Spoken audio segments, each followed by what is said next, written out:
आज डेट है 13 अक्टूबर और अब भी हम स्टार्ट करने जा रहे हैं आज का द हिंदू न्यूज़पेपर के इम्पोर्टेंट खबरें। देखो, पहली यहाँ पे न्यूज़ आती है कि home minister to launch Hindi version of the first year MBBS book on 16 अक्टूबर।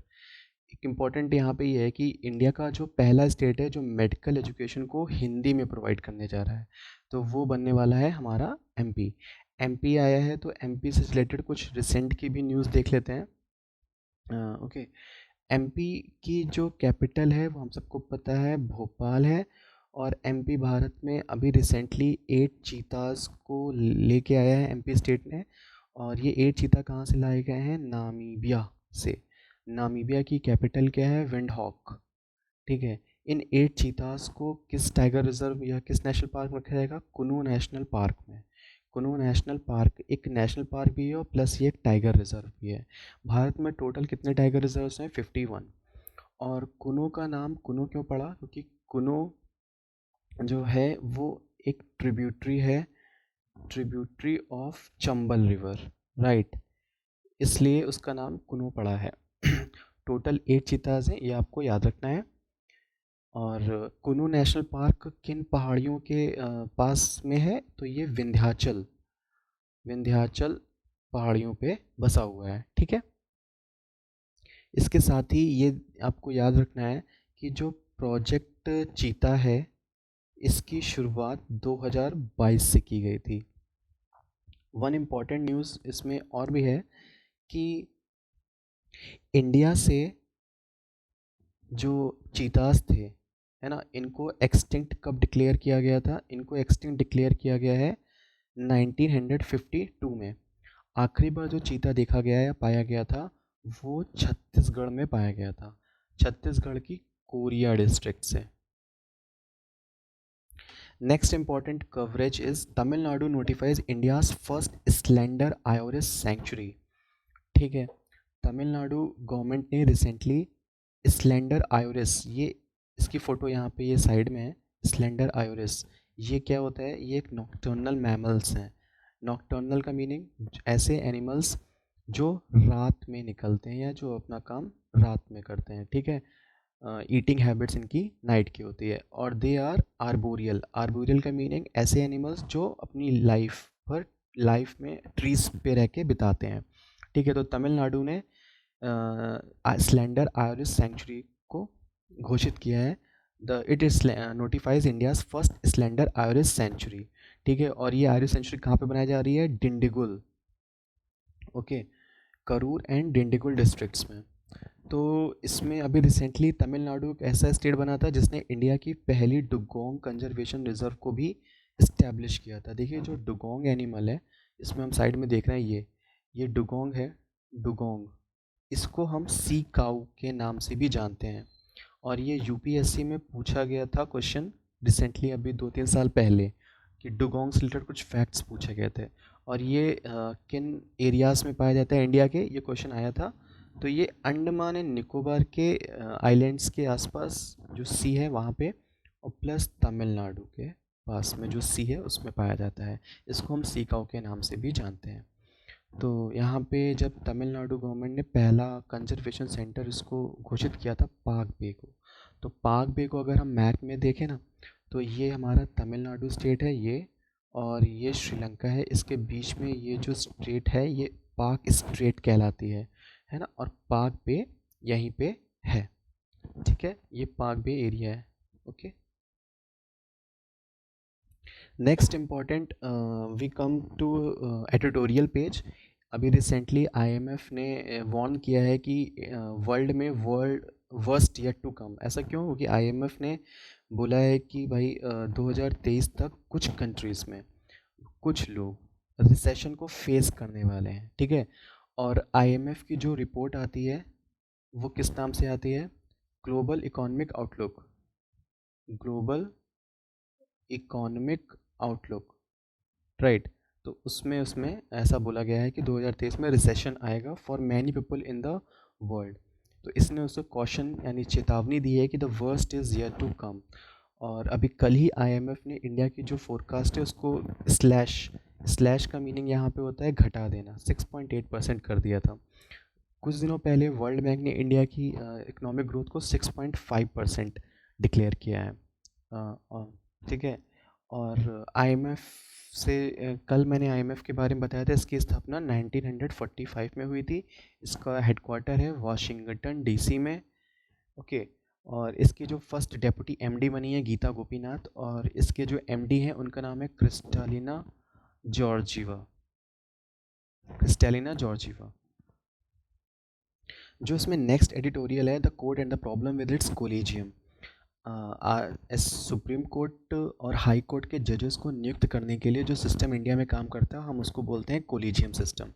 ये मेमोरेंडम ऑफ प्रोसीजर एमओपी 1999 के अंतर्गत काम करता है। ठीक है। इसमें कुछ हार्ड वर्ड्स हैं जैसे स्कॉर्चिंग। स्कॉर्चिंग का मीनिंग क्या होता है? एक्सेसिव हीट या जला देना। ठीक है। स्कॉर्च जिसको हम कहते हैं बर्न या फायर। एक और वर्ड होता है इसका चार, CHAR, चार। नेक्स्ट इसमें जो वर्ड है वो है एनाथेमा। एनाथेमा का मीनिंग क्या होता है? कर्स, किसी को कर्स देना। ठीक है। और इसका एक और सिनोनिम होता है malediction, MALEDICTION, malediction. What is malediction? A prayer to harm, किसी को हार्म करने के लिए एक प्रेयर कहना या बोलना, उसको बोलते हैं हम anathema. Next important news is इसमें ओपिनियन के पेज पे ये छपा हुआ है कि we need a forest led COP27। COP27, ये COP27 क्या है इसको हम लोग थोड़ा सा ब्रीफ में देखते हैं।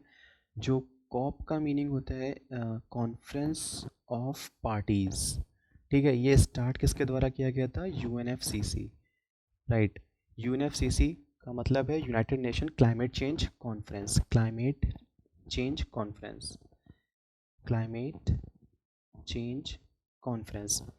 और COP26 कहाँ पे हुई थी? ये हुई थी ग्लासगो में, जो है स्कॉटलैंड का पार्ट, जो है यूके में। ठीक है। It is situated in UK. UK की कैपिटल लंदन, और यह यूरोप कॉन्टिनेंट में है। COP27 की बात कर रहे हैं हम, तो COP27 कहाँ पे होगा?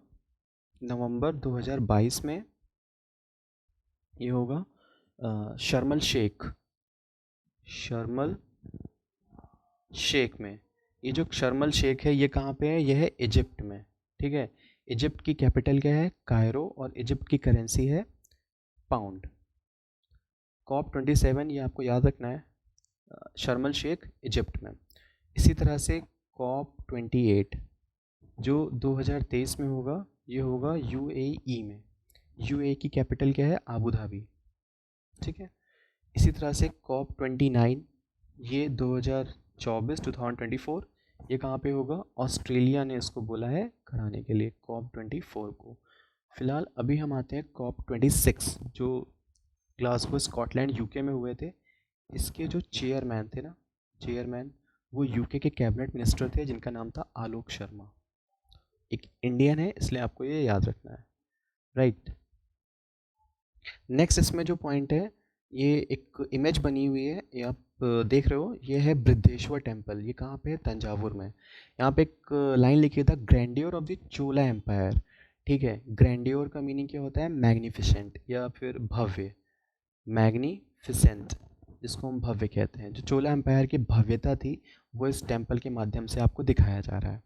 ठीक है। ऐसा अभी रिसेंट में क्यों न्यूज़ में आया? क्योंकि अभी रिसेंटली मणिरत्नम इसके डायरेक्टर थे। बड़ा इंपॉर्टेंट क्वेश्चन है ये। और इनकी मूवी आई थी पोन्नियिन सेल्वन 1, जिसको हम शॉर्ट में PS1 के नाम से भी बोल रहे हैं। ठीक है। तो उसमें चोला एम्पायर की भव्यता को दिखाया गया है। तो चोला एम्पायर के बारे में कुछ फैक्ट्स भी हम लोग देख लेते हैं। चोला एम्पायर 9th सेंचुरी में निकल के आती है, फाउंड की जाती है, और इसके फाउंडर का नाम क्या था? विजयालय। ठीक है। विजयालय। और ये जो चोला एम्पायर थी, इसकी जो सबसे इम्पोर्टेंट किंग हुए हैं या राजा हुए हैं, उनका नाम था राजा राज 1। ये जो आप टेम्पल की फ़ोटो देख रहे हो ना, ये बृद्धेश्वर टेम्पल तंजावुर में। इसका ही नाम है राजा राजेश्वर टेम्पल। ठीक है। इसी का नाम है राजा राजेश्वर टेम्पल। और ये फाउंड किया था, ये किसने बनाया था अपने काल में, तो ये बनाया गया था राजा राज वन के द्वारा। ठीक है, इंपॉर्टेंट है ये, राजा राज वन के द्वारा 101 CE में। नेक्स्ट इसमें इंपॉर्टेंट न्यूज़ है, it says a day to explore bare necessities. अभी रिसेंटली वर्ल्ड विश्व का पहला वर्ल्ड स्लॉथ बियर डे मनाया गया है। ये कब मनाया गया है? कल, यस्टरडे, यानी 12 अक्टूबर को। ठीक है, और स्लॉथ बियर, ये इसकी पिक है, जो इंडियन स्लॉथ बियर है, हम उसकी बात कर रहे हैं, उसको सेव करने की। स्लॉथ बियर को किस में रखा गया है? Schedule 1 of the wild life protection act 1972 में, और इसको वही प्रोटेक्शन का एक्ट सेम लेवल मिला हुआ है जो टाइगर्स को, राइनोस को और एलिफेंट्स को मिला हुआ है। ये यूपीएससी में पूछा गया क्वेश्चन है, शेड्यूल 1 के अंतर्गत कौन से इसमें एनिमल्स आते हैं? तो इसमें टाइगर है, राइनोज है, एलिफेंट्स है और स्लॉथ बियर है। इसके अलावा भी कुछ और है।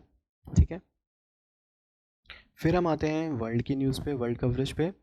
इसमें कुछ कंट्रीज़ के नाम हैं जो डेली आते रहते हैं, और ये पेट जैसे कुछ एग्ज़ाम्स में कैपिटल के फॉर्म में भी आ जाते हैं। देखो इसमें जैसे सीरिया आया है, सीरिया की कैपिटल है डेमेस्कस।